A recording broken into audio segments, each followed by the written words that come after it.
Yesterday we discussed that when food, let us recall quickly the journey of food. It enters our mouth. The process is known as ingestion. The intake of food through our mouth. This process is called ingestion. It goes into the mouth, buccal cavity, saliva and teeth help in breaking down and mixing of food. There is a partial breakdown of carbohydrate component of the food in the buccal cavity. The food passes into the food pipe or esophagus by the process of peristaltic movement of the muscles of the esophagus. From the esophagus, slowly, it moves into the stomach, and in the stomach there are secretions. Stomach की अपनी secretions है. कौन सी secretions है stomach की? One is mucus, second is hydrochloric acid, and third is gastric juices or digestive juices. ये all the three allow it to move into the stomach. So all these help in digestion inside the stomach. And what is digested? The second component of the food, that is proteins. ठीक है ना?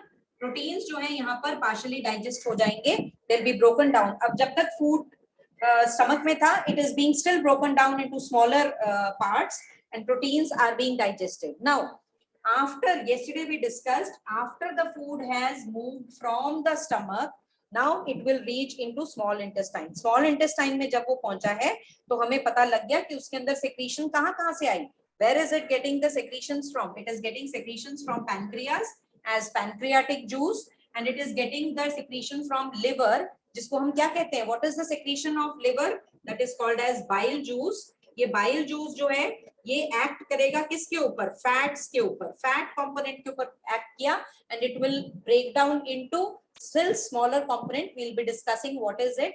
And then आपने ये भी याद रखना है कि ये बाइल जूस जो है वो टेम्पररीली एक और ऑर्गन, डाइजेस्टिव सिस्टम का एक ट्रैक्ट है जिसको हम कहते हैं गॉल ब्लैडर, उसमें टेम्पररीली स्टोर होता है. And then you should know bile juice का एक्शन क्या है. It acts on fats. ठीक है, तो आपको ये पता लग गया कि नाउ द फूड के जो थ्री मेजर कंपोनेंट्स हैं, that is carbohydrates, proteins और fats have been partially digested. Most of it is digested. लेकिन आपको ये भी याद रखना है कि जैसे जैसे intestinal juices, and small intestine has its own juice also. ठीक है, so there is intestinal juice, there is bile, there is pancreatic juice. All these three juices which are now present in the small intestine will break down the food into still smaller components and make it a very simple component which can be easily digested by the body, all right. Chinmay beta, you have to wait. Okay, so we have discussed this, that when the food reaches the small intestine, it is having intestinal juices, it is having bile from liver, and it is having pancreatic juice from pancreas. All these three will act on the food and make the components of the food still simpler. From complex to simple, it will make it. All right, and this is called as, this process is all called as, what is happening inside the stomach, what is happening inside the small intestine, it is all called as digestion. Now the food has reached small intestine. The food has reached the small intestine. Now first thing is, in small intestine mein there are two things happening. It is the small intestine जो है human beings में, it is the site for complete digestion. Complete digestion का मतलब all the components of the food are being broken down into simpler components for the next step. तो ingestion भी हो गया, यहाँ digestion भी हो गया. Digestion is the process of breaking down of food into simpler components. ठीक है, that can be absorbed by the body, utilized by the body. अब यहाँ पर जो digestion complete हो गया in the small intestine. अब आपको पता होना चाहिए वो स्मॉलर कंपोनेंट्स कौन से हैं जिनमें कि ये चेंज हो रहा है। तो before we proceed with the food to the next part, हमें पता होना चाहिए जो कार्बोहाइड्रेट्स थे आफ्टर डाइजेशन की मैं बात कर रही हूँ। कार्बोहाइड्रेट्स थे वो simple sugar, simplest sugar which is glucose में कन्वर्ट हो गए। ठीक है, कार्बोहाइड्रेट कॉम्प्लेक्स है, ग्लूकोज सिंपल है। जो प्रोटीन्स थे वो बहुत कॉम्प्लेक्स मॉलिक्यूल है, it has been converted into amino acids, ये आपको पता होने चाहिए तब। ठीक है, और जो फैट्स हैं they are converted into fatty acid and glycerol। दो चीजें, फैट्स जो हैं they are very big chunks of molecules, तो ये दो चीजों में कन्वर्ट होंगे। अब ये सारी चीजें आफ्टर डाइजेशन है, आफ्टर डाइजेशन, आफ्टर डाइजेशन ये सारी चीजें हो रही हैं। कार्बोहाइड्रेट्स जो आपने फूड खाया था उसमें कार्बोहाइड्रेट्स थे, प्रोटीन्स थे, फैट्स थे। अब carbohydrate after digestion, carbohydrates have been converted into glucose, proteins have been converted into amino acids and fats have been converted into fatty acid and glycerol। अब हो गया क्या इनका, ठीक है ना, they have to be absorbed by the body। Glucose जो है ये हमारे सेल्स में जाएगा, it will go into our cells, वहां पर रेस्पिरेशन प्रोसेस होगा, glucose will be broken down, will be studying about respiration also in one of the chapters in the coming days. तो ग्लूकोज ब्रेक डाउन होकर carbon dioxide और energy देगा। समझ आ गई बात? Glucose will be broken down into carbon dioxide, water and energy. तो carbon dioxide हमारी बॉडी से जब हम एक्सेल करते हैं बाहर निकल गया, वाटर हमारी बॉडी में रिटेन करेगा, तभी हमारी बॉडी में 70% वाटर है, हमारी बॉडी का 70% वाटर है ना टोटल। एंड जो एनर्जी है वो यूटिलाइज होगी for different doing different functions. ये जो अमीनो एसिड्स है ना, जिससे प्रोटीन्स जो सिंपलर अमीनो एसिड्स में कन्वर्ट हुए हैं, ये हमारी बॉडी में और नेचुरल प्रोटीन्स बनाने के हेल्प में आता है। They are the building blocks of proteins. जो फैटी एसिड और ग्लिसरॉल है, जो फैटी एसिड और ग्लिसरॉल है, ये भी यूज हो जाएगा हमारी बॉडी में to use it for different structural component, मतलब रिपेयर में और कोई डैमेज हुआ है उस केसेस में ये भी यूज हो जाएंगे। So all these three components are being utilized in the body. So this utilization, this is after digestion, and absorption of all these is also happening inside the small intestine. Now let us see what is happening inside the small intestine. Small intestine is site for, so second thing what is happening, यहाँ पर digestion complete हो गया, this we have done one कि digestion complete हो गया है, और दूसरा है कि यहाँ पर एक और काम होगा, that is first is complete digestion and second thing is happening is absorption। जो वो simpler substances में हुआ है, अब उसे absorb करना पड़ेगा। ठीक है, एब्जॉर्प्शन होगा तो ही हम यूटिलाइज करेंगे, absorption of digested food. Second thing which is happening inside the small intestine, digested food, this is also happening. Now how is this happening, ये आपको पता लग गया कैसे हो गया, डाइजेस्टिव जूसेस की हेल्प से हो गया। लेकिन अब हमें पता लगना चाहिए कि how is this absorption occurring. Absorption के लिए जो स्मॉल इंटेस्टाइन है उसमें there is structure, small intestine is a tube like structure है ना, एंड इट इज, इसकी जो अंदर की वॉल है ना, it is having these kind of projections. ये जो प्रोजेक्शंस हैं इनको हम कहते हैं विलाई, सिंगुलर में विलस कहते हैं, विलाई कहते हैं। ये जो अंदर वाली वॉल है ना, उसके अंदर वो फोल्डेड है, बहुत हाईली फोल्डेड है, जिसको हम कहते हैं villi.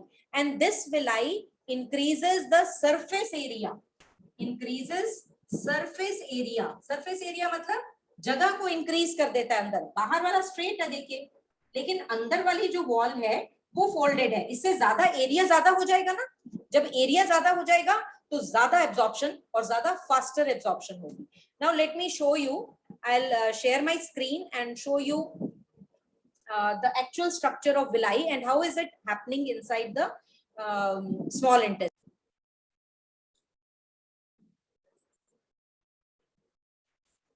Yes, beta. Now you will see it here. You can see it. This structure जो है, ये जो structure है, this is called as villi. बहुत ध्यान से देखिए, ये आउटर वॉल है स्मॉल इंटेस्टाइन की और ये इनर वॉल है. This is the inner wall. देखिए ये कितना हाईली फोल्डेड है. ये देखिए, ये इन्होंने कट सेक्शन दिखाया हुआ है. ये विलाई है और ये जो विलाई है, ये अंदर वाली वॉल, बाहर वाली बिल्कुल स्मूथ है देखिए, और अंदर वाली हाईली फोल्डेड है. ये हाईली फोल्डेड होने के कारण क्या होता है, हाईली फोल्डेड होने के कारण क्या होता है कि यहाँ पर जो ब्लड सप्लाई जो है, inside these structures there is rich supply of blood in the form of blood capillaries. blood capillaries के फॉर्म में बहुत rich supply है blood की, और इसके कारण जो जब food moves through here, जब food moves through here तो ये blood जो supply होगी, it will absorb the food. अब क्या होगा, स्मॉल इंटेस्टाइन में मिलियंस एंड टाइनी, ये सारी बहुत टाइनी फिंगर लाइक जो प्रोजेक्शंस है ना, इनको फिंगर लाइक प्रोजेक्शंस कहते हैं. फिंगर की तरह लगती है ना, इनको हम फिंगर लाइक प्रोजेक्शंस कहते हैं and they are called as villi. और इसकी प्रेजेंस में क्या होता है, इनर वॉल्स जो होती है उनका सरफेस एरिया इंक्रीज हो जाता है, और ये सरफेस एरिया इंक्रीज होने से rapid absorption of digested food होता है. तो जैसे ही विलस में हर विलाई में नेटवर्क ऑफ बहुत सारे thin small blood vessels present है, और इसके कारण क्या होता है, जो डाइजेस्टेड फूड मटेरियल है that is easily absorbed into the blood which is flowing through them. अब ब्लड जो है एब्जॉर्ब फूड मटेरियल को कैरी करता है to the cells in the different all the parts of the body. ठीक है, और ये सेल्स में जाके with the help of oxygen, carbon dioxide और वाटर, ग्लूकोज जो है वो ब्रेक डाउन हो जाता है और it will give you carbon dioxide, water and energy. इस प्रोसेस को हम कहते हैं एसिमिलेशन. इस प्रोसेस को हम क्या कहते हैं, ठीक है. तो अब ये हो गया, एब्जॉर्प्शन हो गया ना, सॉरी नॉट एसिमिलेशन, एब्जॉर्प्शन. अब ग्लूकोज जो है वो ब्रेक डाउन हो गया, फैटी एसिड्स जो है वो यूज हो गए in the body as to store as food reserves. Amino acids जो हैं they are used to make proteins required for growth and repair of our body. एक और आपको प्रोसेस दिखा देते हैं कि ओवरऑल प्रोसेस कैसे हो रहा है. ये देखिए, food is travelling from here, oesophagus, stomach में पहुंचा. इतना फास्ट नहीं है, it is not that fast. This is small intestine and this is large intestine. So next destination, हमने small intestine में पहुंच गया food. अब next destination क्या है, this small intestine. So we'll be studying about what happens to the food inside the, इतना fast नहीं था जितना fast वो process दिख रहा था. ठीक है. So next the food will reach into, दो काम हो गए ना, digestion के बाद यहाँ पर क्या हो गया, next step absorption. अब जो फूड है डाइजेस्ट हो गया, सारे हमने यूजफुल कंपोनेंट फूड के ले लिए, लेकिन बहुत सारे ऐसा भी पार्ट होगा फूड का जो अब स्मॉल इंटेस्टाइन में एब्जॉर्ब भी हो गया, उसके बाद बहुत सारे ऐसा पार्ट होगा जो कि डाइजेस्टेड नहीं होगा, अनडाइजेस्टेड पार्ट होगा. Now the food will move to the next destination which is large intestine. Large intestine को हम लार्ज इसलिए कहते हैं क्योंकि कंपेयर टू स्मॉल इंटेस्टाइन इसकी जो विड्थ है वो ज्यादा है, इसकी लेंथ कम है. ये 7.5 मीटर्स के अप्रोक्सीमेटली था, दिस ओनली 1.5. ठीक है. तो ये जो है लार्ज इंटेस्टाइन जो है, it is smaller in length but it is wider. When it has reached here the next step will occur, that is assimilation. Assimilation का मतलब ये है जो अनडाइजेस्टेड फूड अब स्मॉल इंटेस्टाइन से, हमने सारे यूजफुल कंपोनेंट फूड के सारे स्मॉल इंटेस्टाइन में ले लिए, एब्जॉर्ब कर लिए. ठीक है, सारे एब्जॉर्ब हो गए. अब जो बचा है that is only waste and water, waste and water. ठीक है. तो अब लार्ज इंटेस्टाइन में जब फूड पहुंच गया तो अब यहाँ पर जितना भी लार्ज इंटेस्टाइन में मोस्ट ऑफ द वाटर है, अनडाइजेस्टेड फूड मटेरियल में से जितना भी वाटर है वो एब्जॉर्ब हो जाएगा, और अगर कोई थोड़ा बहुत कुछ यूजफुल कंपोनेंट रह गए हैं तो वो भी एब्जॉर्ब हो जाएंगे. And this process is known as assimilation. ठीक है. नाउ अब अनडाइजेस्टेड फूड में से सारा वाटर निकल गया ना जब, तो अब वो जो पार्ट अनडाइजेस्टेड फूड है वो सेमी सॉलिड वेस्ट सा बन गया, सेमी सॉलिड वेस्ट सा बन गया, and that will pass to the next part of our digestive tract, next destination, which is called as rectum. Rectum जो last part of large intestine है, और वहां पर जाकर जो undigested food है, जो semi solid condition में है, क्योंकि water उसमें से निकल गया है, तो वो semi solid condition में है, और वो rectum में store हो जाता है. Waste is being stored यहाँ rectum में होगा. लेकिन जब rectum fill हो जाता है, then there is an urge to throw out this waste. हम waste को ज्यादा देर अपनी body में रख नहीं सकते because it is poisonous. ठीक है? So it has to be thrown out, and hence the food will move to the last part, the last destination of the digestive tract, that is anus, or anus ke through the food is being thrown out of our body, and that process is called as egestion. All right, the throwing out of waste, undigested food material is called as egestion, and that happens through the anus, and that completes the journey of the food. It started from ingestion, followed by digestion, then absorption of the useful material, then assimilation, absorption of water, and then finally the waste is thrown out of our body by the process of egestion, and that is through anus. That is all how the food is being digested in our body. Do you understand this now?